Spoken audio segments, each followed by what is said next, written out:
ఏంటి ఎగతాళా? నల్లగా ఉన్నామన్నారు, కష్టపడి తెల్లగా మారుస్తే బాగలేదంటారేంటి? మీ దగ్గర నాకు నచ్చిందా నలిపేనండి. ఇదేదో తెచ్చి పెట్టుకున్నట్టు. అమ్మయ్య ప్రతిపోయవరా, తొందరగా వెళ్ళి ఒంటికి పూసుకున్న తెల్లబిడ్డ కడుక్కొచ్చాయి.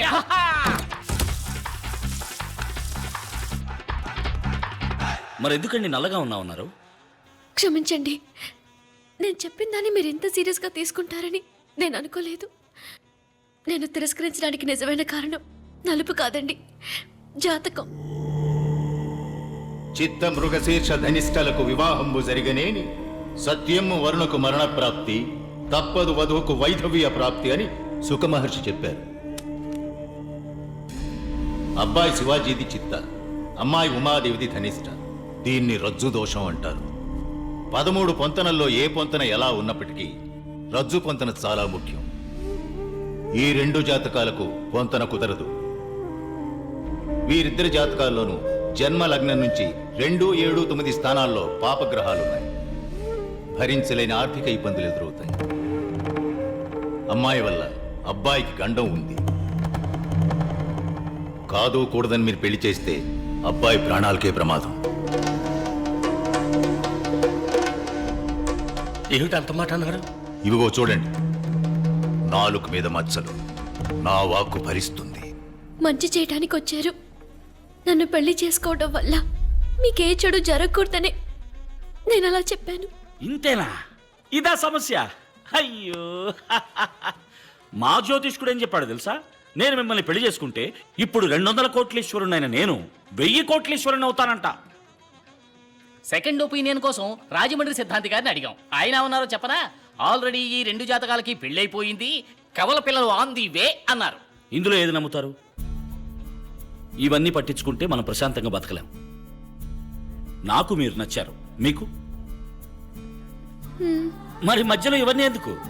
చచ్చే రోజు తెలిస్తే మనం బతుకుతున్న రోజు నరకం అవుతుంది. సంతోషమేనండి ముఖ్యం. నన్ను పెళ్లి చేసుకోవటం మీకు సంతోషమేగా? కూల్. స్వస్తి శ్రీ చాంద్రమాన వ్యయనామ సంవత్సర వైశాఖ శుద్ధ దశమి గురువారం నాడు శ్రీ రామలింగం గారి ఏకైక పుత్రిక చెలసో ఉమాదేవికి, సుభాష్ నగర వాస్తవ్యులు శ్రీ బలరామయ్య గారి ఏకైక పుత్రుడు చిరంజీవి శివాజీకి వివాహం జరుపుటకు పెద్దలు సుముహూర్తం నిశ్చయించడమైనది. శాసనసభలో పాలకపక్షం మీద ప్రవేశపెట్టిన అవిశ్వాస తీర్మానం నెగ్గిన కారణంగా గవర్నర్ ప్రతిపక్ష నాయకులను ప్రభుత్వం ఏర్పాటు చేయవలసిందిగా ఆహ్వానించి 10 రోజుల్లో మెజారిటీ నిరూపించుకోవాల్సిందిగా గడువు విధించారు. ఈ నేపథ్యంలో అన్ని ప్రభుత్వ శాఖలకి నూతన మంత్రుల చేత గవర్నర్ పదవీ ప్రమాణ స్వీకారం చేయించబోతున్నారు.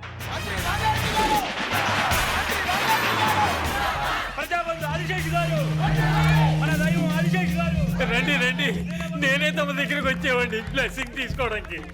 మీరు కొత్త మంత్రి, మీకు ఆ మర్యాద నేను ఇచ్చి తీరాలి. మీరు కింగ్ మేకర్ ని రుజువు చేసుకున్నారు. కృతజ్ఞుడయ్యా, కృతజ్ఞుడిని. కృతజ్ఞత మాటల్లో కాదు, చేతల్లో ఉండాలి. అయ్యా, తమరు ఆదిశేషులైతే నేను అల్శేషనయ్యా. జీవితాంతం తోకాడిస్తూ పడి ఉంటా.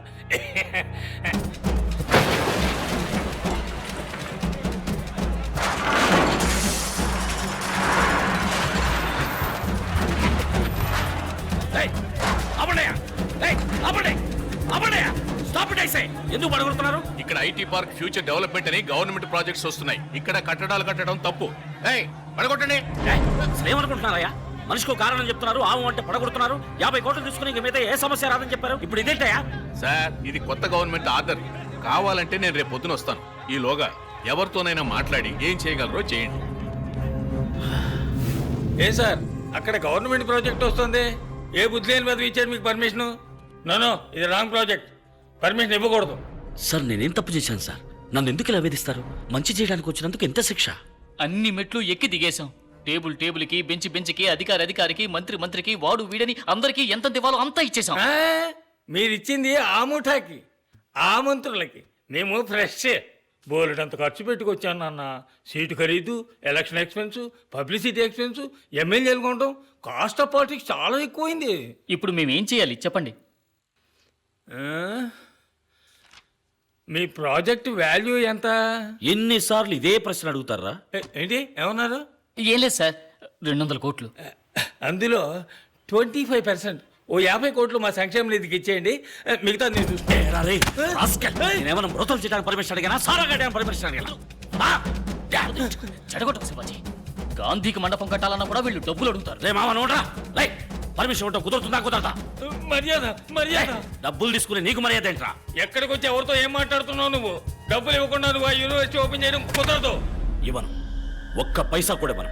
నేను కోర్టుకెళ్తాను. కింద కోర్టు, మధ్య కోర్టు, పై court, magistrate court, appellate court, sessions court, high court, supreme court అని ఈ దేశంలో న్యాయం అనేది ఏదో ఒక మూల కాస్త మిగిలి ఉంటుంది. దాన్ని తవ్వి తీస్తాను. వెళ్ళి ప్రయత్నించు.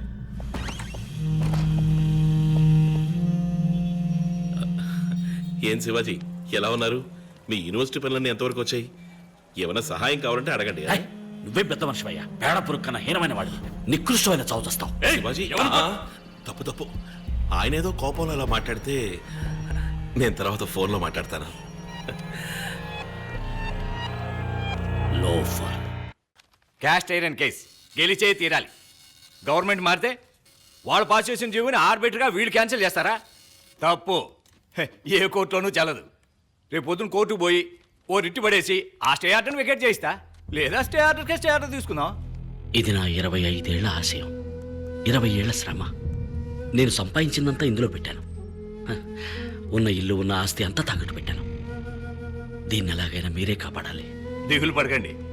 అన్ని ఫైల్స్ మీద సంతకాలు పెట్టి అప్రూవ్ అయిన తర్వాతే కదా స్టార్ట్ చేశారు. నేను చూసుకుంటాను. సుందరం సార్, ఫీజు సంగతి తర్వాత చూసుకుందాం. కొంచెం అడ్వాన్స్ ఇచ్చేది మనం. ఎంత సార్? 20 lakhs. 20 లక్షల? 200 కోట్ల ప్రాజెక్ట్ కాపాడబోతున్నానుగా. బ్యాంకులోనూ డబ్బు లేదు. ఓవర్ డ్రాఫ్ట్ లిమిట్ కూడా దాటేశాను.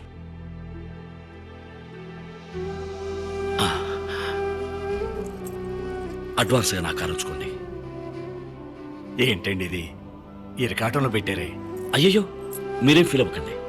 నేనేమన్నా పుట్టేటప్పుడు కారులో పుట్టానా? చిన్న వయసులో చెప్పులు లేకుండా నడిచాను, బస్సుల్లో ప్రయాణించాను. మీరు ఈ కేసు గెలిపించండి, అది చాలు. తీసుకోండి.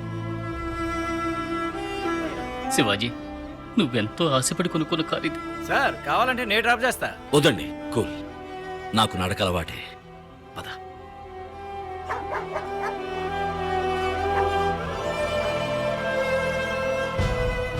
మీరు శివాజీ ఫౌండేషన్ స్టార్ట్ చేసే ముందు అన్ని ప్రభుత్వ శాఖలు అనుమతి నిరాకరించింది నిజమేనా?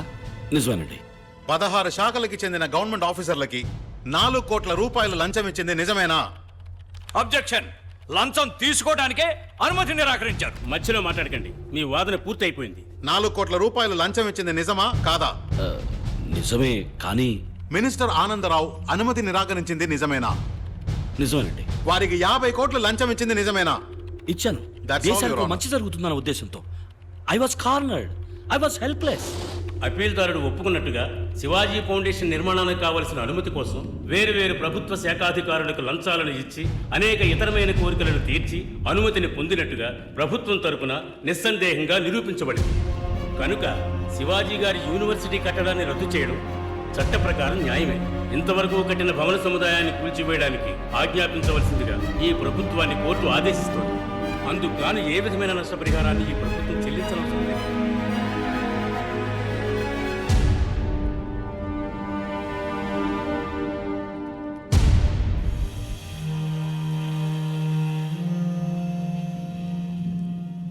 చూసారా శివాజీ గారు ఎంత పని జరిగిందో? మారు మాట్లాడకుండా నేను చెప్పినట్టు ఓ 5 star hotel, real estate business చేసుకుని ఉండాల్సింది. పాపిస్ట్ విధవులు అందరూ కలిసి మిమ్మల్ని ఇలా నడివీధిలోకి ఈడ్చుకొచ్చి వదిలేశారు. ఇప్పుడు ఏం చేద్దాం అనుకుంటున్నారు? మోట్లో మోస్తారా, లేక పాలుగాని పితుకుతారా, లేదా ఆటో నడుపుతారా? పోనీ నేను ఆర్టీసీలో రికమెండ్ చేసి మీకు కండక్టర్ పని ఇప్పిస్తాను, చేస్తారా? ఓ, దానికి పూర్వానుభవం కావాలే. కూర్చున్న చోట ఒళ్ళలవ్వకుండా నొప్పి లేకుండా చేసే పనుంది, చేస్తారా? మన జాతీయ వృత్తి. అయ్యో, అన్ని 500, 1000 రూపాయల నోట్లే. చిల్లరుందా వేణు? ఇవ్వు.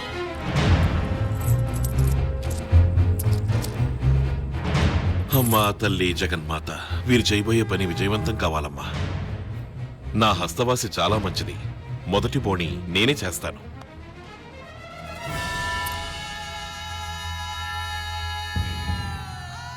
ముష్టెత్తుకుని బతికే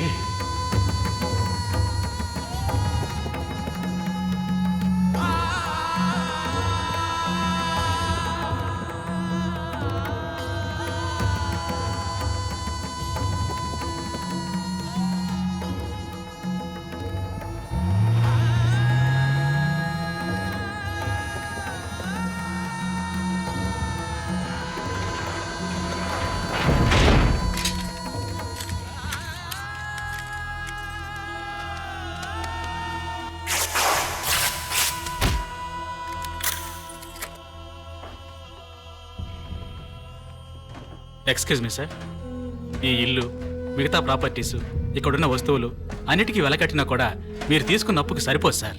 వాల్యుయేషన్ పూర్తయ్యే వరకు ఈ ఇంట్లో నుంచి ఒక ప్రాపర్టీ కూడా బయటికి పోకూడదు. సారీ.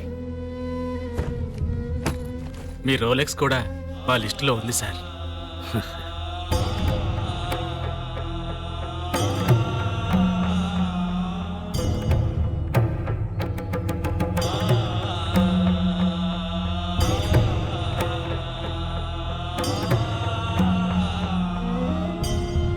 సారీ నాన్న, సారీ అమ్మా.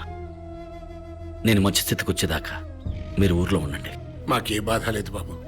నువ్వు అమెరికా వెళ్లే ముందు మన పరిస్థితి ఇదేగా.